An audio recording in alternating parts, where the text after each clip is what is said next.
नास्तिक होने के क्या फायदे हैं? सबसे पहले एक बात क्लियर कर लो कि नास्तिक कोई ट्रेंड नहीं है, ये कोई एटीट्यूड नहीं है और ना ही ये किसी भगवान से नफरत है। ये सिर्फ इतना ही है कि तुम बिना प्रूफ के किसी चीज को मानने से मना कर देते हो, बस। अब बात करते हैं इसके फायदे की। तो सबसे पहला फायदा तो यही है कि तुम्हें अब कोई इमोशनली ब्लैकमेल नहीं कर सकता है। तुम्हारे भगवान का अपमान हो गया, ये मत करो वरना पाप लगेगा, ये सब लाइंस तुम पर काम करना बंद कर देती है इसके बाद। दूसरा फायदा, तुम किसी बाबा या फिर नेता के लिए भीड़ का हिस्सा नहीं बनते हो, क्योंकि तुम डर पे नहीं लॉजिक पे डिसीजन लेते हो। और सिस्टम को सबसे ज्यादा डर इसी बात का होता है कि कोई लॉजिकल इंसान ना आ जाए। और इसका तीसरा बड़ा फायदा है कि तुम सच के करीब आते हो, चाहे वो अनकंफर्टेबल क्यों ना हो। लेकिन अब सुनिए सबसे बड़ी प्रॉब्लम, नास्तिक होने का मतलब है कि अब तुम्हें खुद से सोचना पड़ेगा। कोई गीता, कुरान, बाइबल तुम्हें रेडीमेड आंसर नहीं देगी।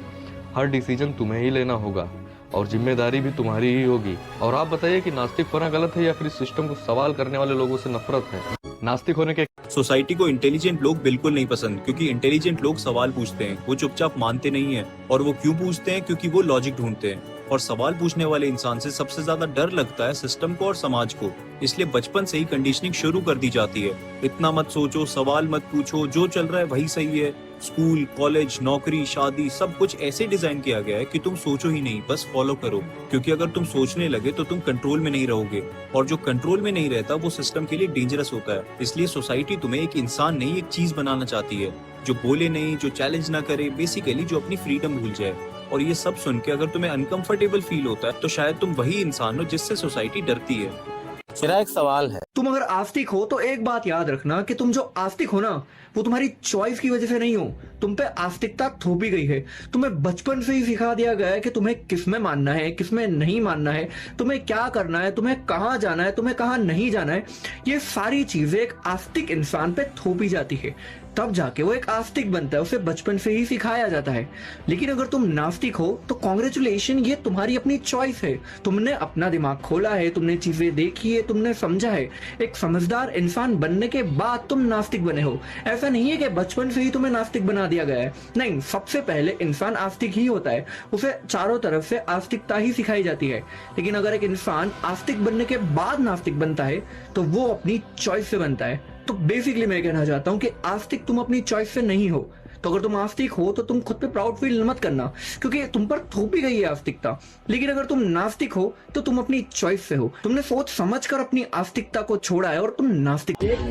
भैया, पुजारी कभी भी भगवान से कुछ नहीं मांगता है। अच्छा। वो सिर्फ भक्तों से मांगता है, क्योंकि वो जानता है ये पत्थर का मूर्ति मुझे कुछ नहीं दे सकता है। अगर जिस दिन से लोग मंदिरों में पैसों की जगह फूल चढ़ाने लगे, उस दिन पुजारी खुद बोल देगा मंदिर में कोई भगवान नहीं है। भैया, पूजा कभी सोचा है दुनिया इस ब्रह्मांड में कोई ईश्वर नहीं है, ये गौतम बुद्ध कहते हैं। इस देश में जो नौजवान ईश्वरवादी है, मेरी नजर में वो नामर्द है, ये भगत सिंह ने कहा। ईश्वर का जन्म ही गहरी साजिश से हुआ, ये कार्ल मार्क्स ने कहा। ईश्वर केवल शोषण का नाम है, ये सुकरात ने कहा। पूरे विश्व में अगर कोई ये साबित कर दे कि कोई ईश्वर है तो मैं उसे अपना सर्वस्व दे दूंगा, ये स्टीफन हॉकिंग ने कहा।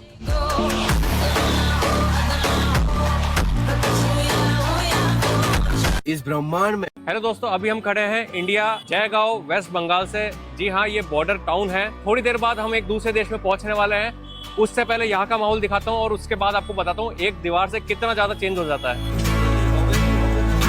यहाँ से एग्जिट होते हैं, इंडिया में वापस आते हैं और आगे से एक एंट्री है। ये एक दीवार है जो दोनों देशों को अलग करती है। ये देखिए, इस दीवार के इधर अपना भारत है, जहाँ पे आपको थोड़ा सा इस तरह की दुकानें वगैरह मिलेगी, करेगी। ऐसी बात नहीं है, अपने देश में भी देखिए इस तरह की कलाकारी आपको मिल जाएगी, कर जाएगी। बढ़िया फ्री में पेंटिंग्स करी हुई मिलेगी एकदम दीवार पर। और अब आपको लेकर चलते हैं इस दीवार के उस पार। तो जी देखिए, ये अंतर है उस एक दीवार के पार। यहाँ पे कचरा आपको ढूंढने से भी नहीं मिलेगा। पूरी कंट्री में कहीं पर भी हमें एक भी ट्रैफिक लाइट नहीं देखी है, फिर भी कहीं पर ट्रैफिक जाम नहीं मिलेगा। सबसे मेन चीज, यहाँ पर हॉर्न देना ही अलाउ नहीं है। ओनली इमरजेंसी कंडीशन में यहाँ पे हॉर्न बजाते हैं। जो भी आपको हॉर्न की आवाज आ रही है ना, वो भाई आ रही है अपने भारत से। बात चाहे एजुकेशन की हो या हेल्थ की, यहाँ पर सबके लिए सब कुछ फ्री है। लोगों को अगर रोड क्रॉस करना होगा तो जेब्रा क्रॉसिंग से करेंगे और गाड़ियाँ देखिए इस तरह से पहले ही रुक जाती है। और तो और यहाँ पे देश की जीडीपी से ज्यादा वहाँ के लोगों की ग्रॉस नेशनल हैप्पीनेस ज्यादा इंपॉर्टेंट है। और वही रीजन है जिसकी वजह से सबके चेहरों पे आपको इतनी अच्छी स्माइल देखने को मिलेगी। तो अब आप लोग ही बताइए, ये अंतर सिर्फ एक दीवार का है या उससे कहीं ज्यादा? ये हमने कितने मादर चोद हैं इस समाज के लोग जो सच बोलने वाले इंसान को बदतमीज घोषित कर देते हैं और चुपचाप गांड मरा के दर्द सहने वाले को अच्छी परवरिश बोला जाता है। कश्मीर फाइल आई तो बोलने लग गए झूठ है, धुरंधर फिल्म आई तो बोलने लगे झूठ है, एप्स्टीन फाइल्स आई तो बोलने लग गए झूठ है, एलपीजी क्राइसिस हुआ तो बोलने लग गए झूठ है, नोटबंदी में लोग मरे तो बोलने लग गए झूठ है, 700 से ज्यादा किसान मरे तो बोलने लग गए झूठ है, पीएम केयर फंड स्कैम हुआ तो बोलने लग गए झूठ है, इलेक्टोरल बॉन्ड स्कैम हुआ तो बोलने लग गए झूठ है, ईडी का मिसयूज किया तो बोलने लग गए झूठ है, हिंडनबर्ग की रिपोर्ट आई तो बोलने लग गए झूठ है, केजरीवाल को झूठे केस में फंसाया तो बोलने लग गए झूठ है, हरियाणा में वोट चोरी हुए तो बोलने लग गए झूठ है, बंगाल में वोट चोरी हो रही है तो बोलने लग गए झूठ है, इलेक्शन कमीशन के डॉक्यूमेंट पे बीजेपी की स्टैंप मिली तो बोलने लग गए झूठ है, महिला पहलवानों का यौन शोषण हुआ तो बोलने लग गए झूठ है, मणिपुर में दंगे हुए तो बोलने लग गए झूठ है, पुलवामा में आरडीएक्स आया तो बोलने लग गए झूठ है। कुछ भी करो, बता देना, झूठ फैला देना। कश्मीर मुझे देवताओं पर अब कोई यकीन नहीं है। इंसान खुद अपनी किस्मत लिखता है, देवता नहीं। इंसानों ने देवताओं को बनाया उन सवालों के जवाब देने के लिए जिनसे वो खुद डरते हैं। शायद तुम सही हो रैगनर, लॉर्ड ब्रोक। क्या सिर्फ इंसान गलती करता है? हाँ? भगवान नहीं करता? फिर भी हम उनके सामने माथा टेक देते। लेकिन आप भगवान नहीं है सर। I am God. मौत के मुंह से निकाला मैंने एक नहीं हजारों ऐसे लोगों को जिन्हें तुम्हारा भगवान अपने पास बुलाना था। मुझ में उतनी शक्ति जितनी उसमें है। अगर मेरी एक गलती की सजा मुझे मिलनी चाहिए तो उसे क्यों बख्शते हो? हाँ? मैं तो सिर्फ एक ट्यूब का इस्तेमाल करना भूल गया था, चंद बिस्किट्स पेट से निकालना भूल गया था। तो मैं गुनहगार हूं। और वो जो लाखों बच्चों को पैदा करने से पहले मार देता है और पैदा करता है तो फिर अपाहिज लूला लगड़ा कहूंगा? कोई हिसाब नहीं उसका। क्यों बख्शते हो उसको? भगवान है वो। तुम्हारा भगवान जब लोगों को तकलीफ देता है, बीमारी से पीड़ित करता है, तो वो लोग मेरे पास आते हैं और मैं उनकी तकलीफ दूर करता हूं। So if he's God, then I'm a bloody doctor.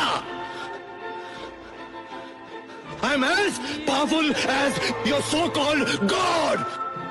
हजारों गुनाहों के बावजूद अगर वो गुनहगार नहीं है तो एक गलती की वजह से मैं भी गुनहगार नहीं हूं। So yes, God damn it, I am God. Get that clear. I am God. कैसे इंसान? एक मेरा बहुत पढ़ा लिखा दोस्त, उसको मैंने बताया कि ईसा मसीह मरने के 3 दिन बाद फिर से जिंदा हुए थे।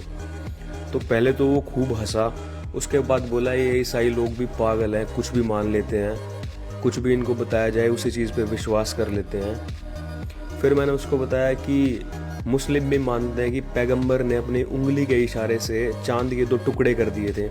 तो उस पर भी वो बहुत हंसा और बोला कि ये भी पागल ही हैं भाई, मुस्लिम भी, इनको भी नहीं पता और कुरान तक में ये लिखा हुआ है। फिर मैंने उसको बताया कि भाई अपने जो हनुमान जी हैं, बाल हनुमान थे, उन्होंने भी बचपन में सूर्य को मुंह में ले लिया था। वहाँ वो शांत हो गया और बोला कि भाई सच है वो चीज़ें झूठ नहीं है।